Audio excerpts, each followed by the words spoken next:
మనం తిండి లేకుండా ఒక వారం పాటు ఉండగలం. నీళ్ళు లేకుండా కొన్ని రోజుల పాటు ఉండగలం. కానీ ఊహించుకోండి, మీరు నిద్ర లేకుండా 15 రోజుల పాటు ఉంటే మీ శరీరం, మెదడులో ఏమేం మార్పులు జరుగుతాయి? 1940ల్లో రష్యాలో అచ్చం ఇలాంటి ఎక్స్పెరిమెంటే జరిగింది. అక్కడ ప్రపంచ యుద్ధంలో ఖైదు చేయబడ్డ 5గురిని 15 రోజుల పాటు ఎక్స్పెరిమెంట్లో పాల్గొనేలా చేశారు. వాళ్ళకి మనిషి బతకడానికి కావలసినవన్నీ సమకూర్చారు. గాలి, నీరు, ఆహారం, ఒక్క నిద్ర తప్ప. అసలు నిద్ర లేకపోతే మనిషి ఎంత క్రూరంగా మారిపోతాడో ఈ ఎక్స్పెరిమెంట్ ద్వారా ప్రపంచానికి తెలిసింది. అసలు అంతగా ఈ ఎక్స్పెరిమెంట్లో ఏం జరిగింది అది మనం ఈ వీడియో ద్వారా తెలుసుకుందాం. ఈ వీడియో చివరిలో ఈ ఎక్స్పెరిమెంట్లోని ఒరిజినల్ పిక్స్ పెట్టాను, చివరి వరకు చూడండి. 1940 వరల్డ్ వార్ 2 జరుగుతున్న రోజులు.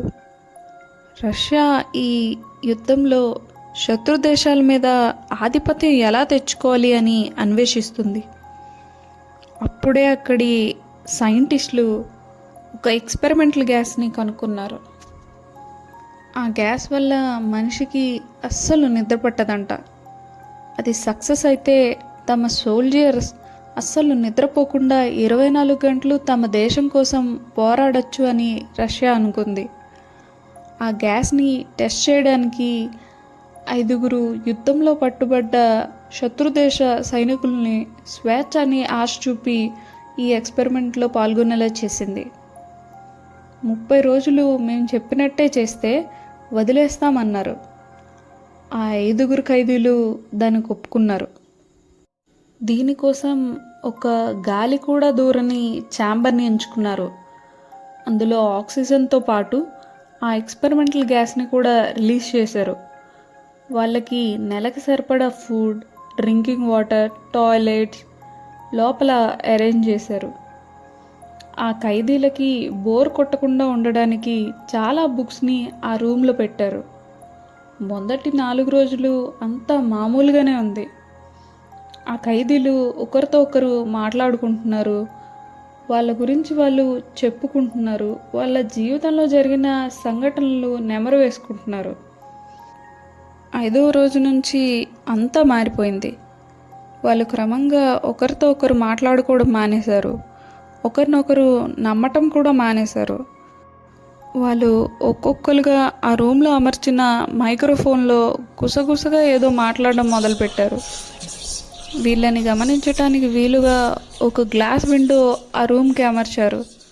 ఆ ఖైదీలు ఆ గ్లాస్ విండోని తమ దగ్గర ఉన్న బుక్స్లోని కాగితాలతో ఒక్కటొక్కటిగా చింపి ఆ అద్దానికి పూర్తిగా లోపల ఏం జరుగుతుందో కనిపించకుండా అంటించారు. అంతే, అప్పటి నుంచి లోపల మాటలు, గుసగుసలు రావడం ఆగిపోయి. అక్కడి నుంచి 9వ రోజు ఒక ఖైదీ ఆగకుండా రూమ్ అంతా గట్టిగా అరుస్తూ పరిగెట్టాడు. 3 గంటల తర్వాత అతని గొంతు పగిలి చిన్న సౌండ్ కూడా రాకుండా పూర్తిగా ఆగిపోయింది. అక్కడి నుంచి మళ్ళీ నిశ్శబ్దం మొదలైంది. ఇటుపక్క రష్యన్ కమాండర్స్కి, సైంటిస్టులకి వాళ్ళు బతికి ఉన్నారో లేదో కూడా అర్థం కావట్లేదు. వాళ్ళని మాట్లాడిద్దామని ఎన్ని చెప్తున్నా వాళ్ళు మాట్లాడట్లేదు. ఇంకా ఎలా అయినా మాట్లాడిద్దామని, మేము తలుపు తెరుస్తున్నాం, తలుపుకి అడ్డంగా ఎవ్వరూ ఉండకూడదు, మిమ్మల్ని మేము వదిలేస్తున్నాం అని అన్నారు. అప్పుడు ఆ మైక్రోఫోన్ నుంచి ఒక గొంతు పీలగా వినిపించింది, మాకు ఇక్కడి నుంచి బయటికి రావడం ఇష్టం లేదు. ఇంకా ఆ శాస్త్రవేత్తలకి ఏం చేయాలో అర్థం కావట్లేదు.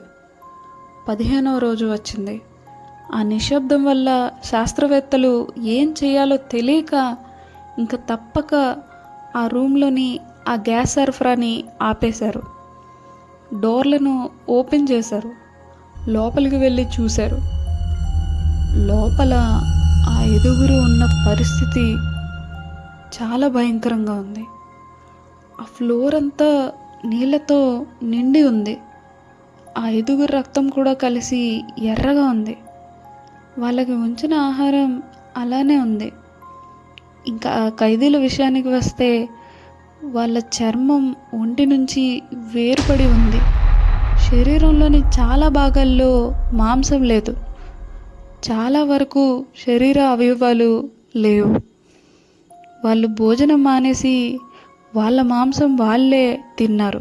వాళ్ళు ఆ గ్యాస్ సరఫరా ఆపేయడంతో సైనికుల్ని, శాస్త్రవేత్తల్ని మాకు ఆ గ్యాస్ కావాలి అని ప్రాధేయపడ్డారు. ఎంతకీ ఆ సైనికులు ఒప్పుకోకపోవడంతో వాళ్ళ మీద జంతువులా తిరగబడ్డారు. ఒక రష్యన్ సైనికుడిని చంపేశారు. ఆ పెనుగులాటలో ఆ 5గురిలో ఒకరు చనిపోయారు. మిగిలిన 4గురిని వేలాడుతున్న వాళ్ళ అవయవాలను మళ్ళీ వాళ్ళ శరీరంలో పెట్టి ఆపరేషన్ చేయడానికి వాళ్ళకి ఎంత మత్తు ఇస్తున్నా వాళ్ళు నిద్రపోవట్లేదు. ఆ గ్యాస్ దూరమై 2 తట్టుకోలేక సూసైడ్ చేసుకున్నారు. ఇంకా చేసేదేమీ లేక మత్తు ఇవ్వకుండానే వాళ్ళని ఆపరేట్ చేయడం స్టార్ట్ చేశారు. ఆ మిగిలిన 2లో ఒకరు ఆపరేషన్ అయ్యాక కూడా నన్ను కోయడం ఆపొద్దు అని అక్కడి డాక్టర్లను బతిమలాడారు. ఎందుకు అని అడిగితే నేను పడుకోకూడదు అని చెప్పారు. ఇంకొక వ్యక్తి అయితే ఆ ఆపరేషన్ చేస్తున్న డాక్టర్ మీదకి తిరగబడి అతని కాళ్ళు విరగ్గొట్టాడు.